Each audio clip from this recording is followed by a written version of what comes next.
La construction d'un remplaçant à l'unique porte-avions français coûterait à la France entre 5 et 7 milliards d'euros. Ce mercredi 14 novembre, Emmanuel Macron doit donner lors du 20h de TF1, un discours en direct du porte-avions Charles de Gaulle avant d'y passer la nuit. Un fait inhabituel pour un président de la République.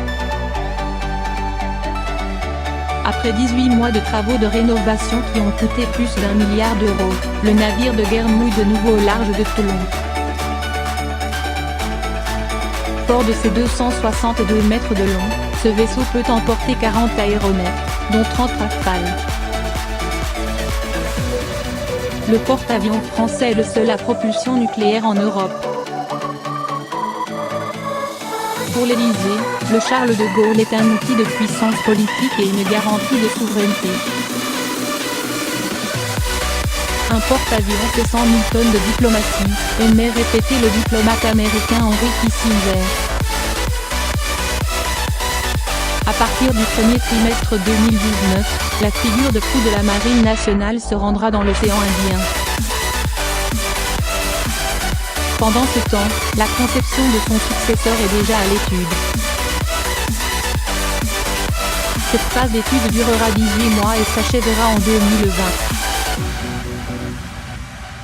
Elle permettra d'établir l'architecture du futur porte-avions et d'envisager l'organisation industrielle nécessaire pour le bâtir.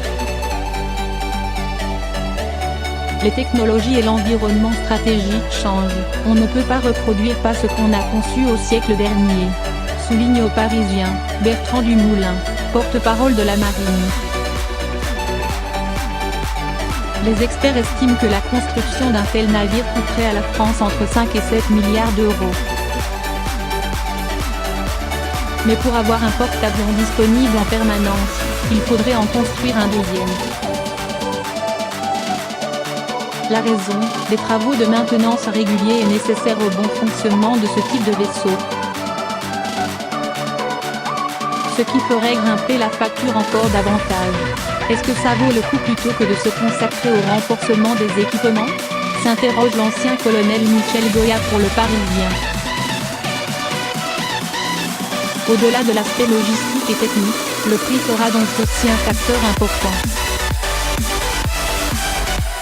Surtout si la décision est prise de construire non pas un, mais deux porte-avions, affirme au quotidien l'entourage de Florence Parly.